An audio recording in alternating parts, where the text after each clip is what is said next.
খালি সোজা ধরে রাখবি না, আশেপাশে অনেক কিছু আছে দেখানোর। সামনে ইয়া আছে, নেভি হেডকোয়ার্টার আছে, আর্মি স্টেডিয়াম আছে, পাশে রেডিসন আছে। এটি সব যত করবি তত তার জ্ঞান বাড়বো।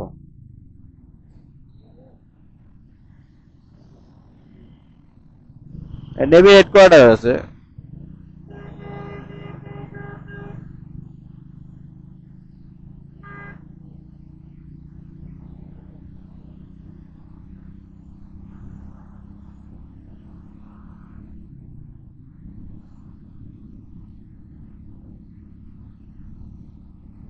আসলে আমি আপনাদের সঙ্গে কথা বলতেছি এবং প্লাস আমার ফ্রেন্ডদের সঙ্গে কথা বলতেছি। সামনে একটা আর্মি স্টেডিয়াম আছে। আর্মি স্টেডিয়ামটা আসলে আমার ক্যামেরাতে দেখানো সম্ভব না, ঘাড় ঘুরায় আপনাদের দেখানো সম্ভব না। তো যতটুকু হেলমেট দিয়ে সম্ভব ঘুরানোর চেষ্টা করতেছি দেখানোর। দেখেন পাশ থেকে আসলে গাড়ি প্রচন্ড জোরে আসতেছে, হর্ন দিচ্ছে। হাই ভাই, থ্যাংক ইউ। চিনি না, চিনি তো না, জাস্ট চেষ্টা করতেছে উনি ইয়া করার। তো আমরা বলতেছিলাম, তো যাই হোক, আমরা নিজেদের মতো চলাফেরা করি, আমরা স্পিডটা বাড়াই।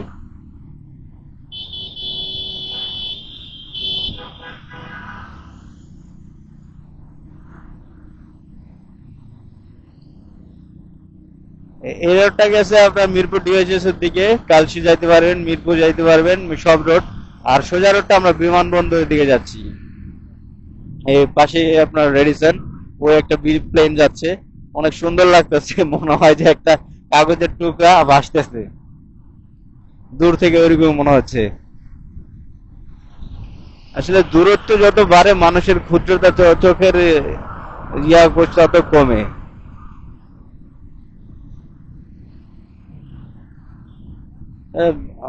এত দূর কিন্তু স্পষ্ট দেখতে পাচ্ছি যে একটা প্লেন যাচ্ছে। হয়তোবা খুব ছোট ছোট জিনিস আমরা দেখতে পাচ্ছি না, কিন্তু বিশাল বড় জিনিস সুন্দরভাবে, কত সুন্দরভাবে দেখতে পাচ্ছি। তো এই জন্য মহান আল্লাহ তাআলাকে অবশ্যই এই সূর্য সপ্তক, এটা আমি আপনাদেরকে দেখাইছি, আমার ফেসবুক পেজে দেওয়া আছে, ইউটিউবে দেওয়া আছে। এই আন্ডারপাসটা বাংলাদেশের মধ্যে অন্যতম আন্ডারপাস আমার কাছে মনে হয়েছে। আজও অন্য কোনো আর কোনো জায়গায় আন্ডারপাস আছে কিনা আমার আসলে সঠিক জানা নাই, তবে এইটা আমি যতদূর দেখছি খুব সুন্দর একটা আন্ডারপাস। বলতে বলতে আমরা রেডিসনের সামনে চলে আসছি। উপর থেকে হয়তোবা আমার বন্ধু দেখাইতে পারছে রেডিসনটাকে। খুব সুন্দর একটা ভিউ রেডিসনের। আমার তো অত নাই। আহ, আমরা এখন যে রাস্তায় চলতেছি রাস্তা ভালো, আর সবচেয়ে বড় কথা আজকে সানলাইটটা, ডে লাইটটা খুবই ভালো। খুব বেশি গরম না, বেশি না, আমার ওইভাবে গরম লাগতেছে না, ফিল করতে পারতেছি না, কারণ হাত ধরলে বোঝা যাচ্ছে। খুব সুন্দর একটা ওয়েদার। আকাশটা দেখেন, আকাশটা পুরা আকাশটা একদম পুরা সাদা ঝকঝকে ক্লিন, কোনো জায়গায় মেঘ নাই বলতে চলে। মানে অনেক দিন পর এরকম আকাশ দেখতেছি আমি। আমার কাছে খুব ভালো লাগে। আগে যখন আমি মাওয়া যেতাম আমি চেষ্টা করতাম সব সময় আকাশে আর দূর আকাশে যে মেঘগুলা ভাসে, নীল নীল আকাশ, আর তার সামনে ওই সাদা মেঘের মতো ভাসে, ওই জিনিসটা আমার দেখতে খুব ভালো লাগতো। আর মাঝখানে তারপরে আশেপাশে ছোট ছোট ছোট ছোট গাছ গাছালি, ছোট ছোট গাছ তো অনেক বড়, কিন্তু দূরে থাকার কারণে গাছগুলো ছোট ছোট মনে হইতো। তো ওই জিনিসটা, ওই লুকটা দেখতে আমার কাছে খুব ভালো লাগে, বরাবরই ভালো লাগে। আর আমি সবসময় চেষ্টা করি ওই লুকটা, ওই ইয়াটা দেখার, বিকজ আই লাভ ইট। এদিক দিয়ে মানে সেতু, সেতু দিয়ে আপনি চাইলে ওই পাশে যাইতে পারবেন। আপনার ফ্লাইওভার দিয়ে পুরিলে মুভ করতে পারবেন। আমরা যেহেতু সোজা যাচ্ছি, পুরিলে মুভ করার কোনো প্রশ্নই ওঠে না। আহ, সবচেয়ে মজার বিষয়, ঢাকা এখনো ফাঁকা, বিকজ ছুটি শেষ হয় নাই, সরকারি ছুটি শেষ হয় নাই।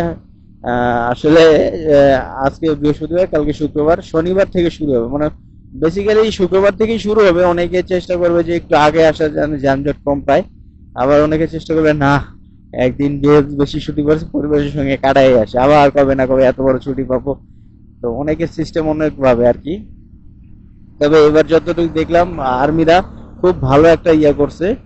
বিশাল দেখেন কত সুন্দর, কত পরিষ্কার, মানে মানুষ না থাকলে, ঢাকায় মানুষ না থাকলে ঢাকা যে কত সুন্দর হয় এটা আসলে বলাই বাহুল্য।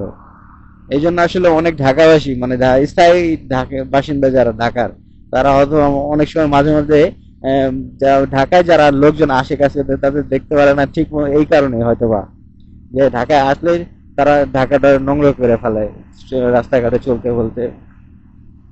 আর তাছাড়া ঢাকাটা যে আসলে খুব বড় এমনটা না, কিন্তু কিন্তু এতটুকু একটা ছোট্ট একটা জায়গা, ছোট্ট একটা স্থানে অনেক লোক বসবাস করে, যার কারণে ক্রাউড তো বেড়ে। আর সত্যি কথা বলতে জীবনযাপনের মান আমি মনে করি ঢাকায় বা বাংলাদেশে খুব বেশি। পৃথিবীর অন্যতম ব্যয়বহুল দেশ বা ইয়া বলাই যায় আমাদের বাংলাদেশ। বিকজ এই জায়গায় আপনি মান্থলি ইনকাম, একটা বেসিক স্যালারি বা বেসিক 8,000 10,000 থেকে শুরু হয়। 8,000 10,000 টাকা বেসিক যদি ইনকাম হয়, আপনি যদি একটা টিনের ঘরে নেন বর্তমান ঢাকায়, যদি একটা টিনের ঘরেও থাকতে থাকেন বস্তি এলাকায় যেটা বলে, তাও দেখা গেছে 4,000 টাকা, 4,500 টাকা থেকে শুরু হয়। তা 8,000 টাকা, এমন অনেক লোকজন আছে যে 8,000 টাকা থেকে জব করে শুরু করে। তাদের জন্য হিসাব করে দেখেন যে 4,000 টাকা 4,500 টাকা যদি বাসা ভাড়া দেয়, আর 4,000 টাকা 4,500 টাকা খাবার কিভাবে হয়? কারণ আমাদের বর্তমান বাংলাদেশে খাবারের যে দাম, মানে দ্রব্যমূল্যের যে পরিমাণ দাম, তার মধ্যে আপনার মেডিকেল আছে, শিক্ষা ব্যবস্থা আছে, চিকিৎসা আছে, এই এত কিছু মিলে একটা মানুষের জীবনযাপন আসলে মানুষেরটা বাদ দেন, আমারই তো যা মাসে যা ইনকাম তাই খরচ হয়ে যায়। সেভিংস বলতে কিছু নাই, মাঝে মধ্যে দেখা গেছে উল্টা ধারও করতে হয়। তো যাই হোক, যেমন আছি চলছে দিন, তবে চেষ্টা করতেছি বেটার কিছু পাওয়ার। অবশ্যই আশা করি আপনারা দোয়া করবেন আমার জন্য। আর আমিও সবসময় দোয়া করি যেন সবাই ভালো থাকি, আমরা সবাই, পৃথিবীর সবাই যেন ভালো থাকি, সবাই সবার সঙ্গে মিলেমিশে থাকি, ভালো থাকি। যদিও আসলে আমাদের দেশের সরকার বা সরকারি প্রতিষ্ঠানে যে লোকগুলো, এগুলো আর মানে কিছু ব্যবহার বা বিষয় কার্যকলাপ জীবনযাত্রাটাকে দুর্বিষহ করে তোলে। তারপরে বলবো জানি সবাই ভালো হয়। সত্যি বলতে সবকিছু মিলিয়ে জীবন, এটা আমি চাইলেই বলতে পারি, আপনি চাইলেই শুনতে পারেন। বলার আর শোনার মধ্যে কোনো ইয়া নাই। তবে ডিপেন্ড করে, এটা হলো কি পর্যায় ভিত্তিক। কারণ আমি বলতেছি আমার প্রেক্ষাপটে, কারণ আমার এখন মুড ভালো, কিন্তু আপনি শুনতেছেন এমন একটা পর্যায়ে বা এমন একটা অবস্থানে, যখন মনে করেন আপনি ভুক্তভোগী কোনো ধরনের একটা হয়রানির ভুক্তভোগী, তখন যদি আমি বলি যে ভালো খারাপ দুটা মিলাই জীবন, তখন হয়তো বা আপনার ভালো লাগতে পারে না। তো ভাই, যেভাবেই শোনেন না কেন, আমার যে কথাবার্তা আপনাকে যদি সিচুয়েশন অনুযায়ী যদি কষ্ট দিয়ে থাকে, আমি খুবই দুঃখিত। আচ্ছা, বলতে বলতে ভুলে গেছি, আমাদের ওখানে নতুন এয়ারপোর্ট হয়েছে, আমি দেখাতে পারি নাই। তবে এয়ারপোর্টটা সুন্দর ছিল, এয়ারপোর্টে আর্কিটেকচার সুন্দর হয়েছে। বর্তমানে এইখানে একটা মার্কেট হয়েছে, বড় একটা মার্কেট, বিশাল। এই মার্কেটটা হইলো কি এয়ারপোর্ট থেকে যারা বাইরে, তারা আসলে না, তাদের জন্য খুব ভালো একটা মার্কেট। এই মার্কেটে আমি যতদূর শুনছি সকল আর কি বৈদেশিক পণ্য পাওয়া যাবে, এরকমটা শোনা গেছে। এটা কিন্তু বিশাল একটা মার্কেট। আমাদের বসুন্ধরা সিটি বা যমুনা ফিউচার পার্ক যেমন বড়, তো ওইরকম একটা বিশাল প্লাজা এখানে লেখছে, কি লেখছে, Crowne Plaza bye bye H না বাইচ, কোনটা এইটা আসলে বুঝলাম না। এই বাবা, দেখাইতে দেখাইতে রাস্তায় আইল্যান্ডে উড়াই দিতে লেছিলাম। সেন্টার পয়েন্ট, সেন্টার পয়েন্ট নামে বিশাল একটা আছে। আর এটা হলো গিয়া হেডকোয়ার্টার, বাংলাদেশ বেসামরিক বিমান চলাচল কর্তৃপক্ষের হেডকোয়ার্টার। খুব সুন্দর আর্কিটেকচার, ডিজাইন। আসলে আমি যতটুকু দেখছি যে আসলে সেনাবাহিনীর পরে বিমান বাহিনী বা নৌবাহিনীর আর্কিটেকচার ডিজাইনগুলো অনেক সুন্দর।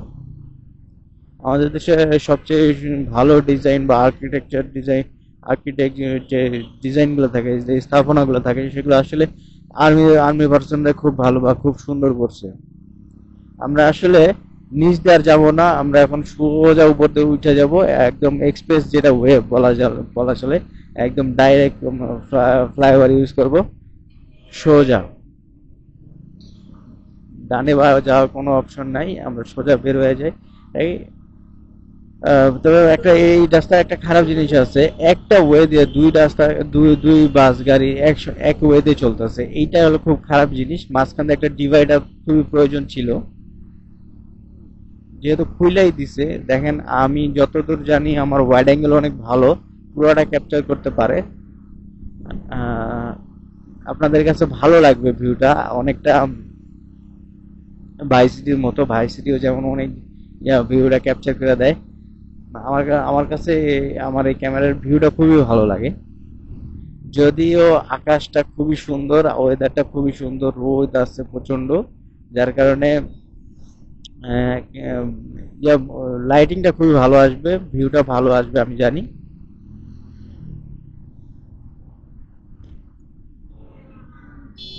এই জায়গাটা একটু সাবধানে যাইতে হয়, কারণ এই জায়গাটায় একটা রাস্তাতে দুইটা গাড়ি পাশাপাশি চলে, যার কারণে একটু ঝামেলা হয় মাঝে মধ্যেই।